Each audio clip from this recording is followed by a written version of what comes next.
We are over 100 subscribers. Wow. Thank you from the bottom bracket of my heart. It means a lot.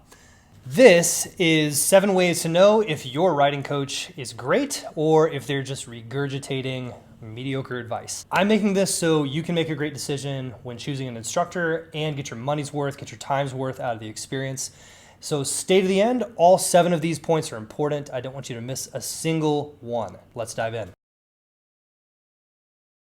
Have you ever wondered what separates a great rider from a great instructor or a great coach? One of the best ways is through an official accreditation program, such as the Bike Instructor Certification Program, which was created by Shams March, who is the head coach of my program. So shameless plug. Obviously, another great program is the PMBI, Professional Mountain Bike Instructors Association, or PMBIA. Certification isn't everything, but it requires a big financial investment and a time investment, so it weeds out the less serious riders and the more casual coaches. I love the certification process, and I was impressed by each one of the coaches in my cohort. Each one of these riders had a certain skill set that complemented the curriculum that we were learning from. Plus, the benefit of having a certified coach is that they're teaching from a curriculum, so you'll get more specific feedback.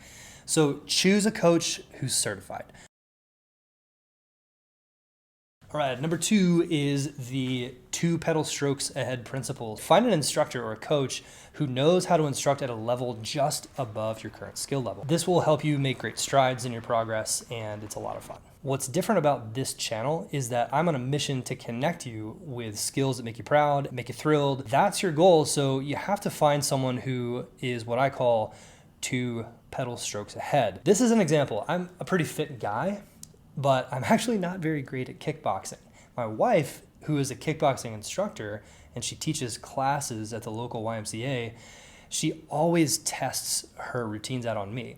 And I always get a workout and feel like I tried something new, and it's because she's able to teach me 2 steps ahead of where my current skill level is. So she knows how to do the move, she knows how to demonstrate it, and she makes it easy for me to follow along, okay? Who knows, maybe one day I'll be a wonderful, great kickboxer.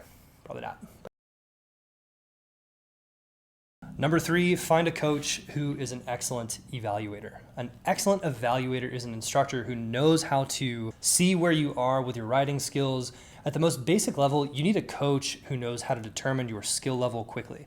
Now, not to put me between you and any coach that you may want to use, but we are the only team that I know of in the entire world that uses the mountain bike movement reset approach.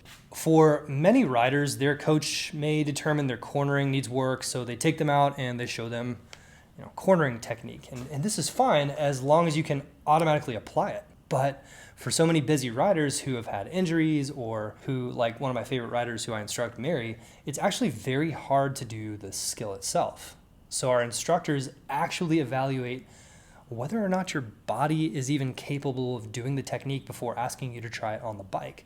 Now, check out this video here that illustrates Mary going from not being able to turn left to ripping corners, all because we evaluated her properly. Look, this is like going to the doctor and getting the correct diagnosis the first time. Find someone who is an excellent evaluator and you won't regret it.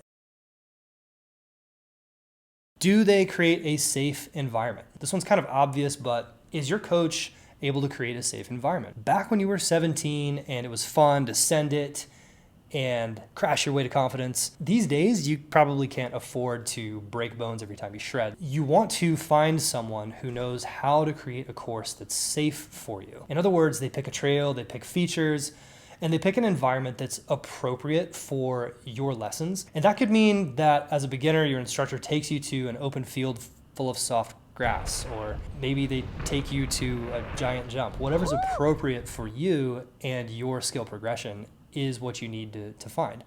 So part of that is having someone who knows how to set up a safe learning environment. Number 5, find a coach who has a coach. I've never heard anyone talk about this one, but just because I've coached riders all over the world doesn't mean that I don't have my own coach. Steer clear of coaches who don't want to have their own instruction. So before I started the Mountain Bike Academy, I helped build a multi-million-dollar business from absolute scratch. And what was crazy to me is how much the guy I worked with got help. He went out and paid Jay Abraham $150,000 for a lunch meeting. Find someone like my friend who relentlessly pursued getting coaching. I mean, haven't you found that some of the best teachers are the ones who never stop learning? Experience matters. To be a great coach, not only do you have to evaluate your group, teach skills at an appropriate level, manage the group ride, keep everyone together, plan logistics, communicate clearly, you also have to not crash yourself so you can demonstrate all this. It's a lot. It's a lot. So you want a coach who is calm, who's been exposed to the chaos of running a clinic and takes things in stride. In other words, if they're overwhelmed while teaching you, you probably won't have a good time. It's hard to learn from someone who is frazzled. So find someone who has coached before, and better yet, find someone who's been coaching for 5, 10, or 20 years in different kinds of situations. You won't regret it. Stay away from technique Toby. This is important. I'm going to pick up my microphone. There are writers and coaches who think only in terms of instructor manuals, and they can't see past the technique. They've found their way into good quality training and coaching circles, and they're here to rigid, religious, rad sucking advice and take the fun out of everything. Obviously, they have to make up for last week's lack of dates somehow, so that's generally by repeating the following seance. Elbows up, drop outside foot, hinge hips, heels down, ride within your limits. Ride within your limits. I mean, come on, guys. Loosen your chin strap a nylon notch for just a second. It's okay. Here's the thing. Technique is good, but technique Tobies are bad because they will make you feel bad and confused when you don't get it. Look, you signed up for the pinnacle of performance, to ride like a kid again and to be thrilled and to get something out of the sport, not to go home and say, I got my elbow up. Who cares? I suggest finding a coach who can make it fun and approachable while still giving you the certainty of proper technique. Kind of like riding with your buddies, but with a bit of structure and focus. That's it. 7 ways to know if your riding coach is great. Now, if you're looking to be a jack of all trails and master every one, subscribe to the channel. Check out the links below in the description to see what we have to offer, and I'll see you out of the trails.